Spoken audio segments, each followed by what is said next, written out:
Aula abierta número 35. No existe una semana en que no llegue una noticia de la justicia constitucional, americana, europea, asiática, que concite una atención mundial, una atención general, porque se trata de derechos fundamentales y su principio de universalidad, esto es, que su aplicación será en todo el planiferio, o al menos en la mayor parte de ello. Ahora, si nosotros nos centramos en el ámbito latinoamericano, entonces vamos a notar la labor de los tribunales constitucionales. Y cuando hablamos de tribunales constitucionales, son también de aplicación a cortes constitucionales y también a cortes supremas en aquellos países donde no tienen una justicia constitucional diferenciada, pero aquella Corte Suprema en la especialidad resolviendo un tema constitucional.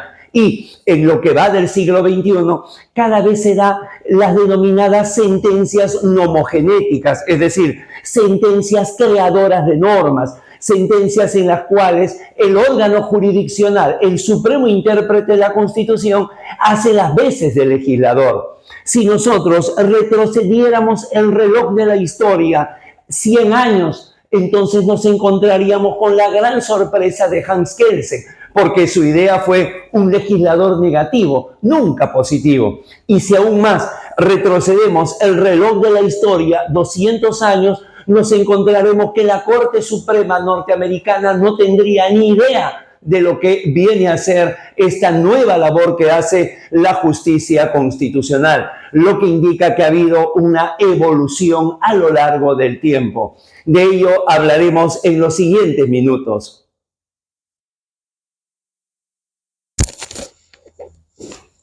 Soy Guido Aguilar Grados y una vez más, Escuela de Derecho EGACAL abre sus puertas para entregar una aula abierta, esta vez en su 35ª edición.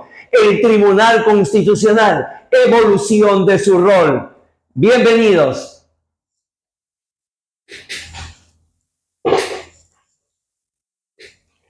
Así vamos a poder apreciar que son 6 etapas por las que ha pasado la evolución del rol de los tribunales constitucionales, cortes constitucionales o cortes supremas en lo constitucional. Comencemos. Número 1, el legislador negativo concreto. Esto se da en el amanecer del constitucionalismo con la aparición del denominado control difuso allá en los Estados Unidos con el celebérrimo caso Marbury versus Madison del año de 1803. Y es que, claro, a partir de allí apareció la potestad del juez de poder inaplicar la norma en cada expediente analizado, en el expediente en concreto, por ello el nombre de legislador negativo concreto. Esto es, el juez constitucional en su veredicto va a declarar la inconstitucionalidad de la norma para ese caso.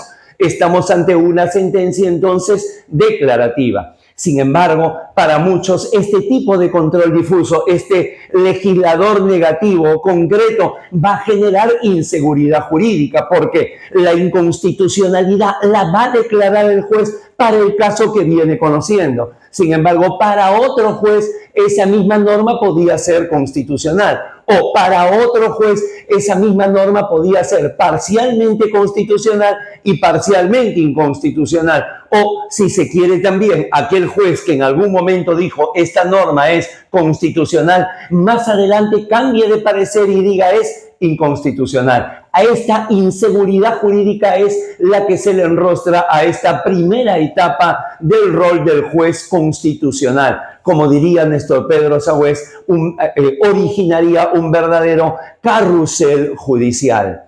Número 2, legislador negativo abstracto. Esta vez la labor de la justicia constitucional se va a centrar en el denominado control concentrado, aquel que va a nacer con la Constitución austríaca de 1920 y la gran labor de Hans Kelsen. Aquí lo que hace el juzgador es declarar la invalidez de la ley, pero esta vez tiene un alcance erga omnes, tiene alcance generales, por eso el nombre de legislador negativo en abstracto. Esta vez, el veredicto de inconstitucionalidad va a ser de naturaleza constitutiva, va a ser una sentencia constitutiva porque va a cambiar el estatus de una norma que era considerada constitucional ahora ser inconstitucional y la va a sacar del ámbito del ordenamiento jurídico. Ahora sí, se gana en seguridad jurídica, pero por otro lado se va a alterar la teoría clásica de la separación de poderes.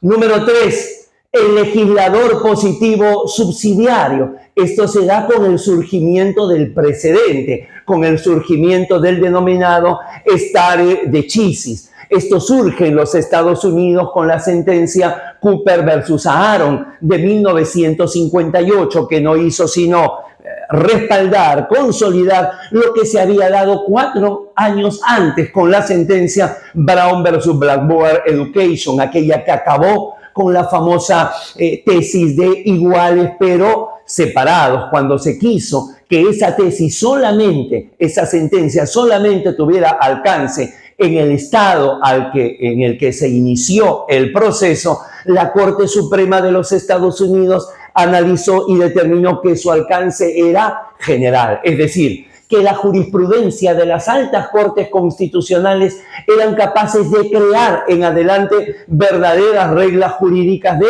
aplicación general. Y es que claro, la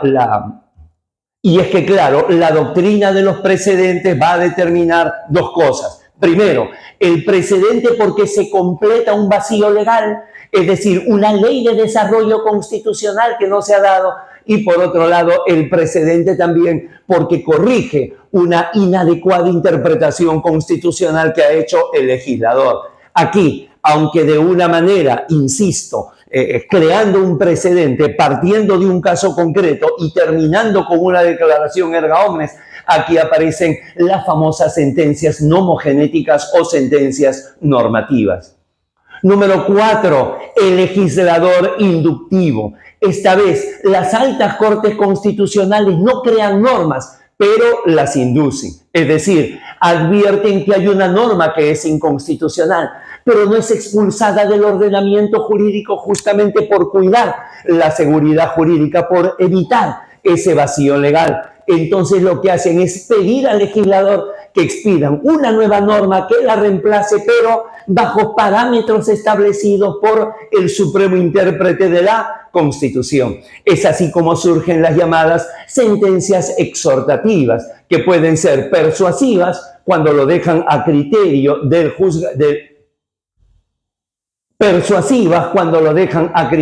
legislador, o pueden ser vinculantes cuando establecen un plazo determinado para que puedan llevarlo a cabo.